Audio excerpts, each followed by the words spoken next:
What's up, guys? Welcome back to the MontyVerse. Today we're going to be looking at the first official trailer for Titans Season 4.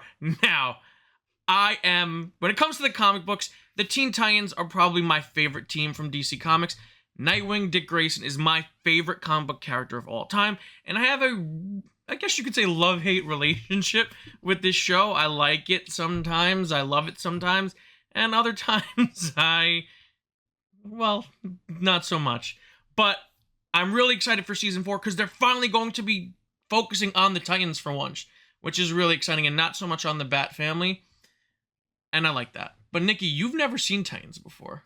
No, I haven't really watched the show a whole lot. I've seen a few clips here or there. I certainly know a lot about what's happened in it based on what you've told me, and you've certainly educated me about the Bat family and their portrayal in the show. But other than that, I'm not nearly as familiar. All right, well, let's see what the Season 4 trailer is all about. It's a long one. It's coming in at 2:48.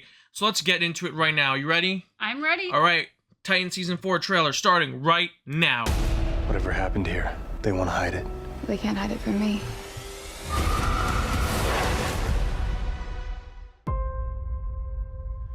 Whatever happened here, they want to hide it. They can't hide it from me.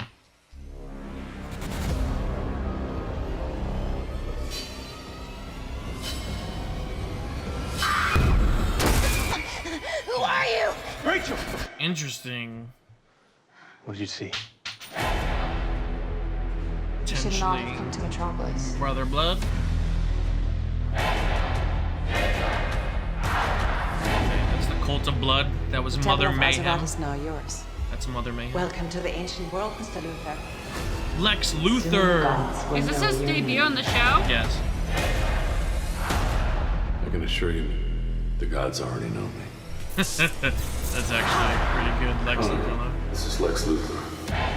I'd like to meet in person. Luthor got caught up in the occult. He's the only man Bruce Wayne was ever afraid of. The only man? Superman's not afraid of him. Neither am I. You should be. We're dealing with the supernatural, and that scares me. Her name is Jinx. And this is the person we're going to for help? Good magic versus bad magic. Dick Grayson, deal maker extraordinaire. Hard pass. Okay, I don't know whatever all this is, but we do need your help. The world is a brutal place. We're all so alone. What are you doing? That is, I know you, Sebastian. I know what's in your heart. Who the hell are you? It's just a hunch, but I'm gonna assume she's a bad guy. You don't say. Man, the one thing about this show is I love the suits. Was that Deathstroke? Ever since we got to Metropolis, strange things have been happening to me. They're trying to tell me something. The first time Cars had a Everything people suit. here say about me, they will never let me forget what I am. Like Father, like Son. You're a part of our family. If you leave, it's gonna hurt us. Maybe a little Dick Corey action. Oh my god, that was Deathstroke.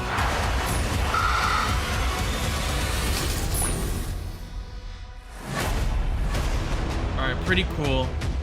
The only thing that I didn't like was the fact that Tim didn't have a mask on. So that was Tim Drake. So wait, at the very end of that With the bow staff, yeah. Okay. That is the actor who's playing Tim Drake on the series. Okay. And he kind of leaves with the Titans. He leaves Gotham with the Titans at the end of Season 2. Mm-hmm. And the implication, I guess, is that he's going to become Robin, the new Robin. But I guess for some reason the show loves to just not put people in costumes until the very last episode.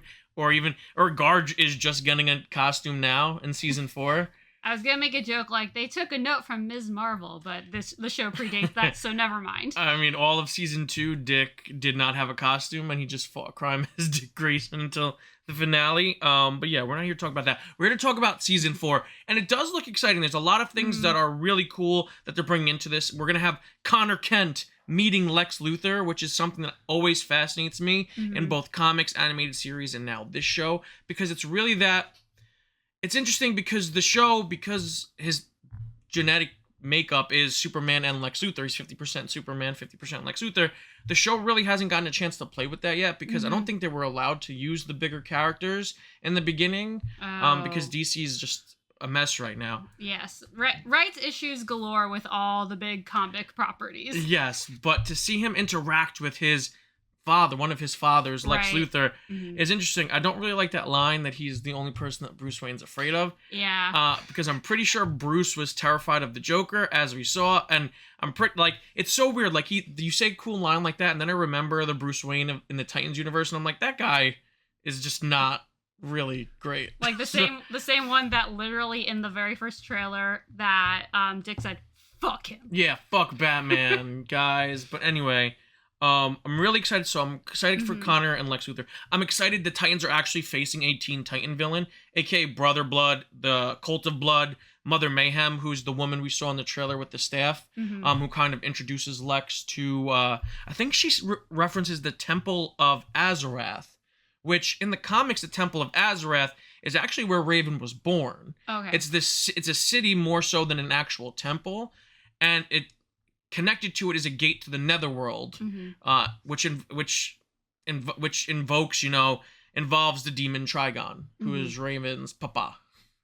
So the Cult of Blood in the comics is associated at times with Trigon, and since they're involving Azarath, and in the teaser for the season, we hear them invoking the phrase Azarath, Metro, and Zinthos. Which you might be familiar with because I know you watched the Teen Titans animated series. So it's really cool to see how they're going to piece that together. It looked like Deathstroke is back from season 2. If not Deathstroke, maybe this could be the Titans' first appearance of. Well, I don't know if he has Grant in this. I don't know if his only son is just Joey, but it might be Deathstroke's other son. We don't know, or maybe Deathstroke is just back, which is cool. Because Asai Morales plays Deathstroke in Titans universe, and he was great as the character. So I really want to see them bring him back. Rose Wilson and Joey are kind of absent, his 2 children from season 2, so hopefully they bring him back. But you did watch the Teen Titans animated series. Do you remember Jinx from the Teen Titans animated series? Yes. It's been a pretty long while, but I do remember shades of her, and I definitely got the same kind of vibes that they had. Yes. And which is so interesting because obviously this is a different take on the team in general, and so there's differences abound, but every character, if they're not exactly like them, they still have like the shades of them. And I would say that applies very well to her. Dick actually looks happy this season, which guys, Dick Grayson is not Bruce Wayne. This is what I want from the Titans writing team. To stop writing Dick Grayson like he's a tortured soul. The reason why Dick is such a different character from Bruce, and why he's able to stand the test of time, and why people love him so much, and why he's a popular character, is because he learns. He doesn't follow the same trappings that Bruce does. Yeah, he broods at times, and yeah, he's overly emotional at times, and yeah, it's okay for us to explore that in season 1. But I want a Dick Grayson that's confident, a leader, charismatic, happy, cracking jokes. That's the Dick Grayson that people follow. Right, because I know, like, one of the big scenes that I've seen that I absolutely love is that opener, I believe, to season 3, where he's kind of like, he has a bit of that tone to him, like, as they're kind of, like, taking everyone out. But then you told me, like, from there, it's like, yeah, then that goes away. The first scene of the Titans in Titan season 3 is the most Teen Titan scene, I think, in the series. And it got me so excited for season 3, and it just took itself so serious after that.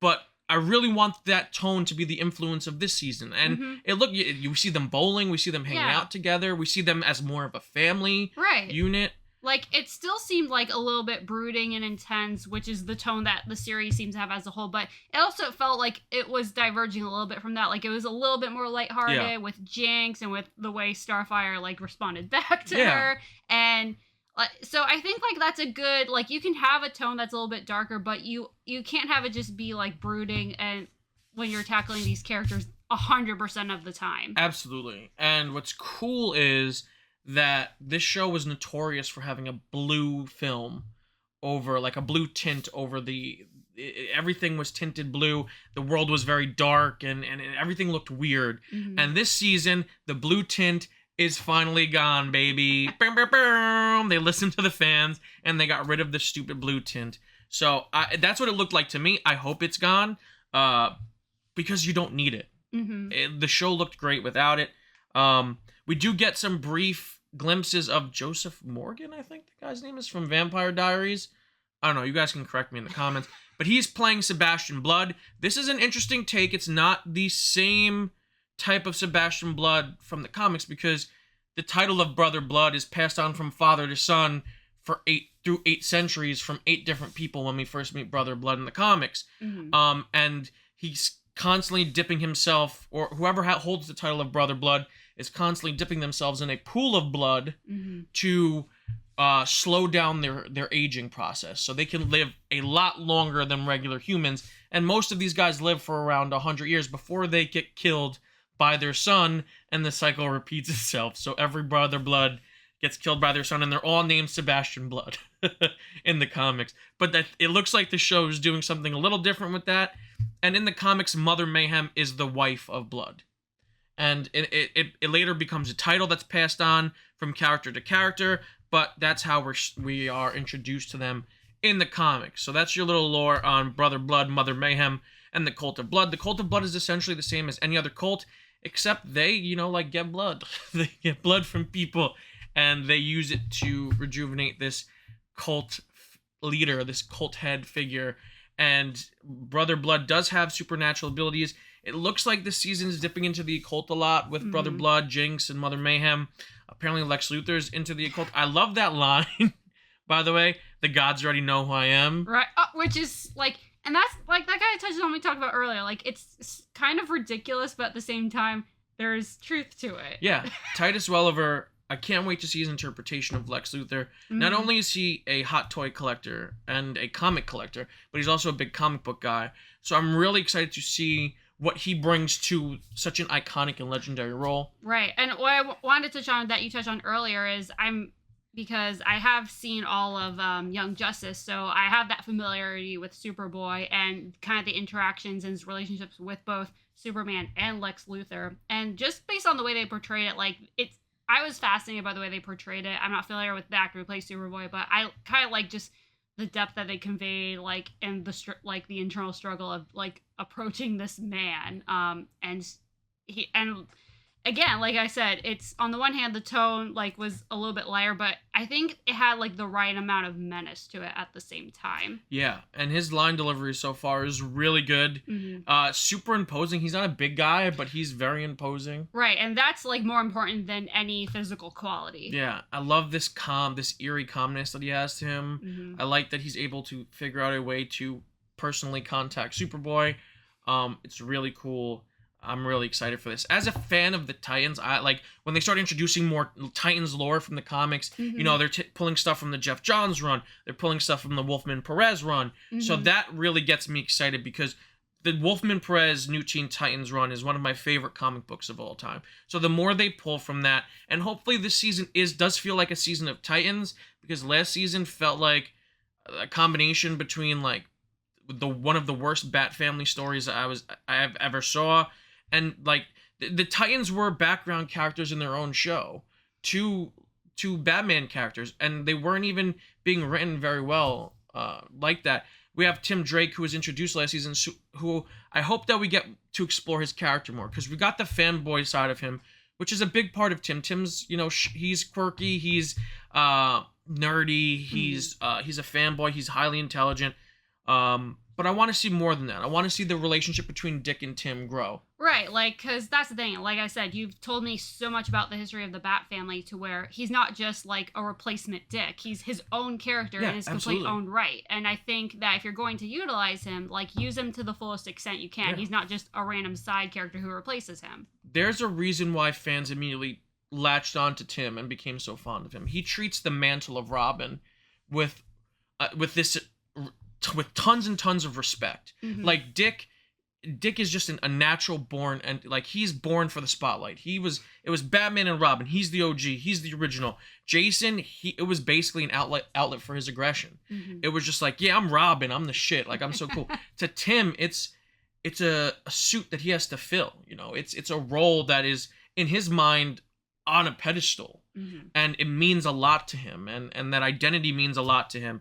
And we may not even see him be Robin. He may just jump straight to Red Robin in the series, but who knows? Hopefully we get to see him be something, right, and not just a civilian with the bow staff. Right, just put some respect on his name and as a character more than anything. What is interesting is, I did explain to you that in the comics, Tim recently came out as bisexual. Mm-hmm. And he's dating right now a person named Bernard. Mm-hmm. And the show teased that we may be dealing with that relationship in some way, shape, or form, because Tim is talking to a Star Labs associate named Bernard via text message in one of the promo clips from New York Comic Con.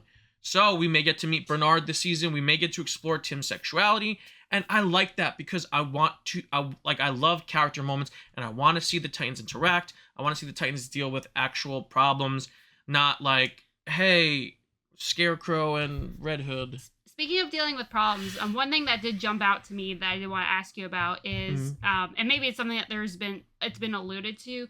What do you think? What's going on with Gar? I don't know. That's a good question. I'm excited.